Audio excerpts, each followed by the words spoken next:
आरव के चेहरे पर एक अजीब सी गंभीरता थी जब उसने पहली बार प्रिया को देखा। प्रिया जिसके चेहरे पर गरीबी की मार नहीं बल्कि एक थकी हुई खामोशी थी।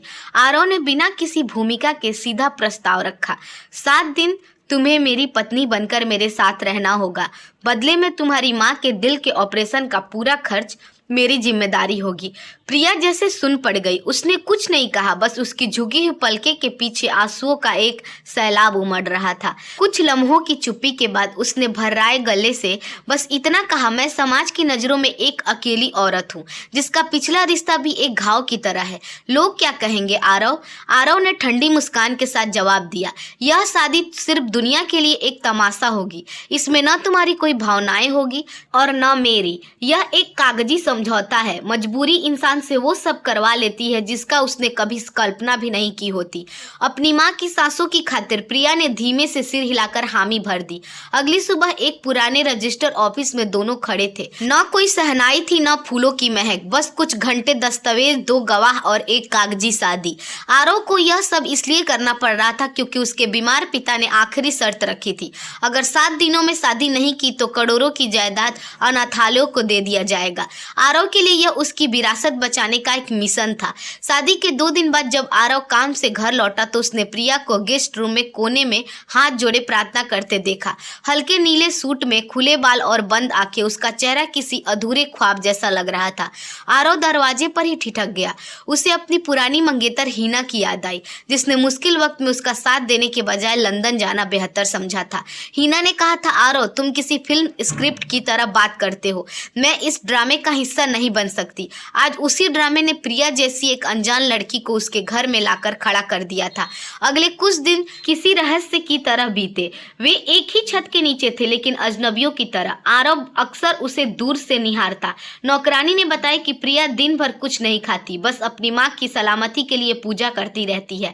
आरव को ताजुब हुआ कि जिस लड़की ने अपनी जिंदगी का सौदा किया हो वो भी ईश्वर को धन्यवाद कैसे कह सकती है।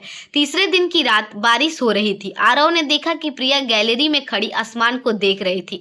उसने पास जाकर पूछा, क्या तुम्हें इस समझौते से नफरत नहीं होती प्रिया? प्रिया ने बिना उसकी ओर देखे कहा, रोशनी हमेशा रास्ता ढूंढ लेती है आरव जी। शायद मेरी माँ की जिंदगी का रास्ता इसी समझौते से होकर गुजरना था। चौथे दिन आरव की पुरानी मंगेतर हीना अचानक घर आ धमकी। उसने प्रिया को देखा और तंज कसते हुए कहा, तो ये है तुम्हारी 7 दिन की बीबी, कितने में खरीदा है इसे? प्रिया की आंखों में आंसू आ गए लेकिन आरव का खून खौल उठा। उसने हीना का हाथ पकड़ा और बाहर का रास्ता दिखाते हुए कहा, हीना ये इस घर की बहू है, इसकी इज्जत मेरी इज्जत है, दोबारा यहाँ कदम मत रखना। उसी दिन पहली बार प्रिया ने आरव की आंखों में अपने लिए एक रक्षक देखा। जैसे जैसे दिन बीत रहे थे आरव का दिल पिघलने लगा था। 5वें दिन प्रिया का हाथ फल काटते हुए कट गया। आरव घबराकर भागा और खुद उसकी पट्टी करने लगा। उस वक्त जब उसने हाथ टकराए तो आरव को एहसास हुआ कि यह लड़की सिर्फ एक समझौता नहीं बल्कि एक रूह है जो दर्द सहना जानती है। उसने धीमे से पूछा, चोट गहरी है प्रिया? प्रिया ने जवाब दिया, घाव तो भर जाएंगे लेकिन ये 7 दिन हमेशा याद रहेंगे। छठी रात सन्नाटा बहुत गहरा था। आरव अपनी फाइलों में उलझा था। तभी उसे प्रिया के कमरे से सिसकियों की आवाज आई। वह भागा हुआ अंदर गया। प्रिया जमीन पर बैठी रो रही थी। वह अपनी माँ की बीमारी और अकेलेपन से टूट चुकी थी। आरव ने बिना कुछ सोचे उसके सिर पर हाथ रखा। वह पल उसकी कागजी का हिस्सा नहीं था। उस रात आरव ने अपनी डायरी में लिखा, कुछ रिश्ते हफ्तों में नहीं एहसासों में गढ़े जाती है। 7वां दिन आ गया। सुबह से ही घर में एक अजीब सी भारीपन थी। वकील तलाक के कागजात लेकर तैयार था। प्रिया अपना छोटा सा बैग पैक कर चुकी थी। वह बाहर खड़ी टैक्सी की ओर बढ़ने लगी। आरव बरामदे में खड़ा उसे देख रहा था। प्रिया रुकी, पीछे मुड़ी और कहा, आपने अपना वादा पूरा किया। मेरी माँ का ऑपरेशन सफल रहा, अब मैं आजाद हूँ। जैसे ही वह गाड़ी का दरवाजा खोलने लगी आरव ने दौड़कर उसके पास गया। उसने प्रिया का हाथ थाम लिया। वकील और नौकर सब हैरान थे। आरव ने कांपती आवाज में कहा, 7 दिन का समझौता खत्म हुआ प्रिया, लेकिन क्या आज से एक नई जिंदगी की शुरुआत हो सकती है बिना किसी समझौते के, बिना किसी शर्त के? प्रिया की आंखों में आंसू बह निकले। उसने आरव की आंखों में देखा। वहां अब जायदाद की भूख नहीं बल्कि उम्र भर का साथ था। उसने अपनी सूटकेस वहीं छोड़ दी और आरव के कंधे पर सिर रख दिया।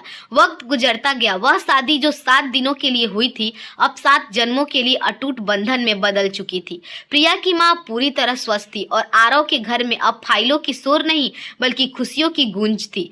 आरव ने उस पुराने कॉन्ट्रैक्ट को जला दिया था क्योंकि उसने जान लिया था कि कुछ मोहब्बतें सौदे से होती है लेकिन रूह पर खत्म होती है। दोस्तों, उम्मीद है आपको यह कहानी अच्छी लगी होगी। अगर हमारी कहानी आपको पसंद आई हो तो हमारे वीडियो को लाइक और चैनल को सब्सक्राइब जरूर कीजिएगा। धन्यवाद।